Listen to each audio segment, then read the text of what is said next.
We often have an idea of what we want to bring into our life, have a vision of who we want to be, have a desire. But the biggest thing that's blocking us from stepping into that truth is the belief. Now, if these negative beliefs are very strong in you, then how can you possibly create a loving, joyous, prosperous, healthy life? Somehow your subconscious beliefs would always be contradicting you and making sure you do not obtain your goals. I find that resentment, criticism, guilt, and fear cause more problems in our bodies and in our experiences than anything else.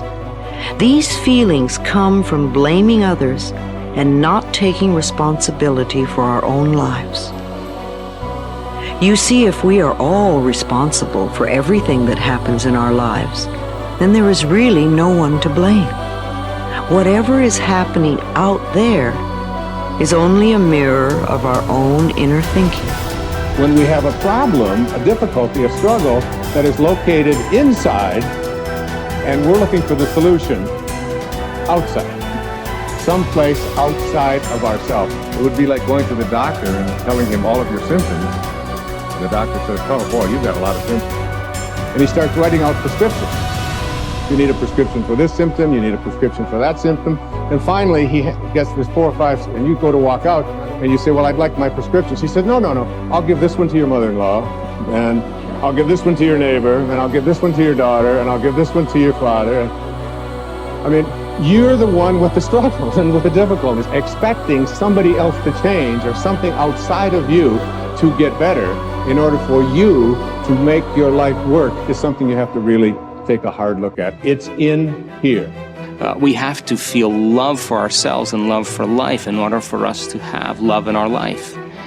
And so then to instruct people how to teach their body emotionally how that future could feel like before it's made manifest. If they do it properly, their body as the unconscious mind begins to believe it's living in that future reality in the present moment. And they're beginning to signal new genes in new ways that begins to change their body to look like the event has already occurred. So we need new ways of thinking, new ways of living, and it comes down to something very simple.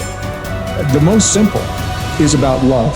The bottom line, do we love ourselves enough to live our lives in a way that gives our bodies what they need to do what they know how to do really well? Do we love ourselves enough to live and to think in a way that allows the best version of ourselves and the best versions of our families and communities to come forward?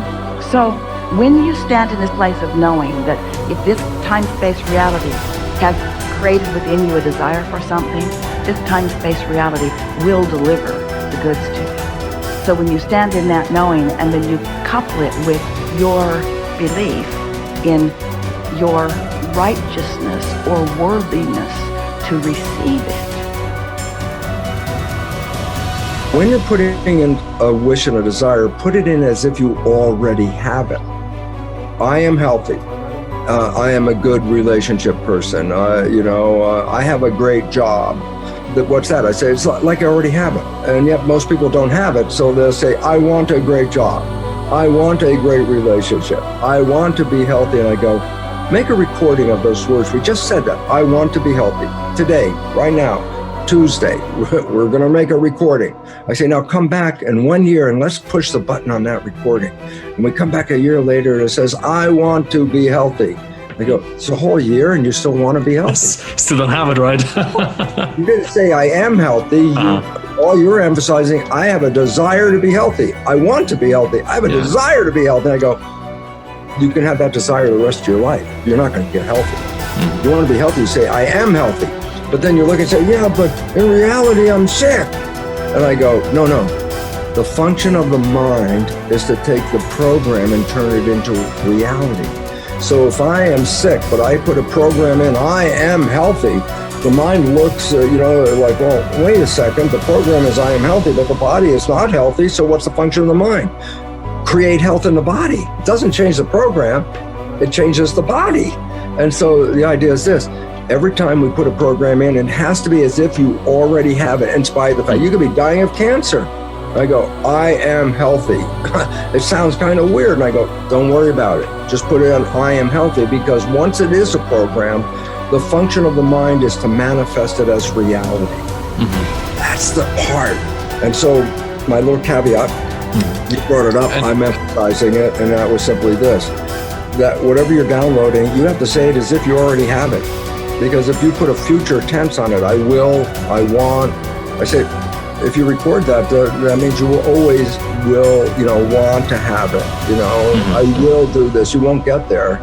So I just wanted to bring that in, because if we're making a program, then you must make sure it says as if you already have it, in spite of the fact you don't. Top people look for the good in every situation. They know that it is always there. No matter how many reversals and setbacks they experience, they expect to get something good out of everything that happens to them. They believe that every setback is part of a great plan that is moving them inexorably toward achieving the great success that is inevitable for them. If your beliefs are positive enough, you will seek the valuable lesson in every setback or difficulty. You will confidently believe that there are many things that you have to learn on the road to achieving and keeping your ultimate success. You therefore look upon every problem as a learning experience. Napoleon Hill wrote, "Within every difficulty or obstacle, there is the seed of an equal or greater advantage or benefit." With this kind of an attitude, you benefit from everything that happens to you, positive or negative, as you move upward and onward toward achieving your major definite purpose. There is a law of reversibility in psychology and metaphysics that says you are more likely to act yourself into feeling a particular way than you are to feel yourself into acting. What this means is that when you start off, you may not feel like the great success that you desire to be. You will not have the self-confidence that comes from a record of successful achievement. You will often doubt your own abilities and fear failure. You will feel that you are not good enough, at least not yet. But if you act as if you were already the person you desire to be, with the qualities and talents that you desire to have, your actions will generate the feelings that go with them. You will actually act yourself into feeling the way you want to feel by the law of reversibility. If you want to be one of the top people in your business, dress like the top people, groom like the top people, organize your work habits the way they do. Pick the most successful people in your field and use them as your role model. If possible, go to them and ask them for advice on how to get ahead more rapidly. And whatever advice they give you, follow it immediately. Take action. When you start to walk, talk, dress, and behave like the top people, you soon begin to feel like the top people. You will treat other people like the top people do. You will work the way the top people work. You will start to get the results that the top people get. In no time at all, you will be one of the top people yourself. It may be trite to say fake it until you make it, but there is a lot of truth to it. Your main job in life is to create the mental equivalent within yourself of what you want to realize and enjoy in your outer world. Your focus must be on creating the beliefs within yourself that are consistent with great success you want to be in your outer world. You achieve this by challenging your self-limiting beliefs, rejecting them, and then acting as if they did not exist.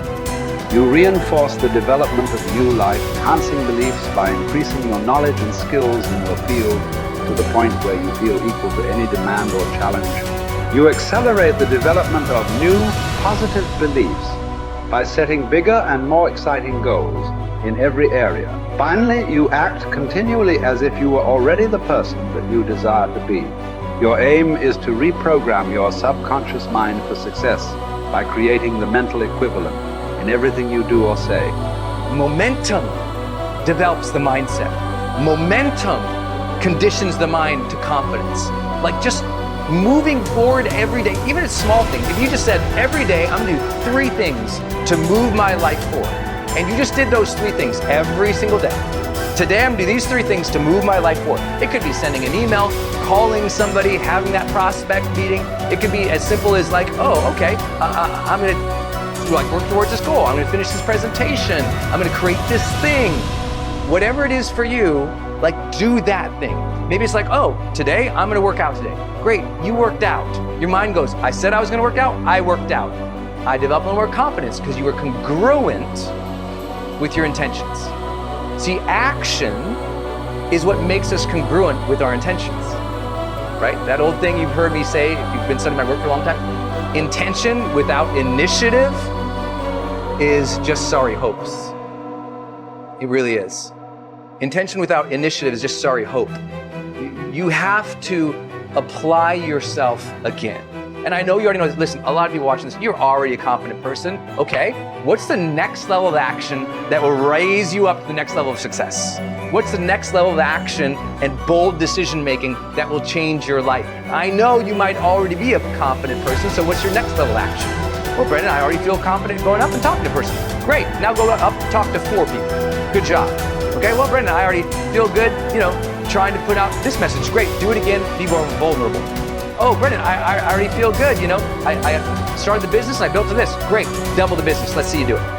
So when you challenge yourself to take actions that are a little bit outside your pay grade, a little bit outside your comfort zone, and you actually follow through, congruence comes in and you go, I set that intention, it was hard, I took the challenge, and I made it happen. That's it. That's really, truly it.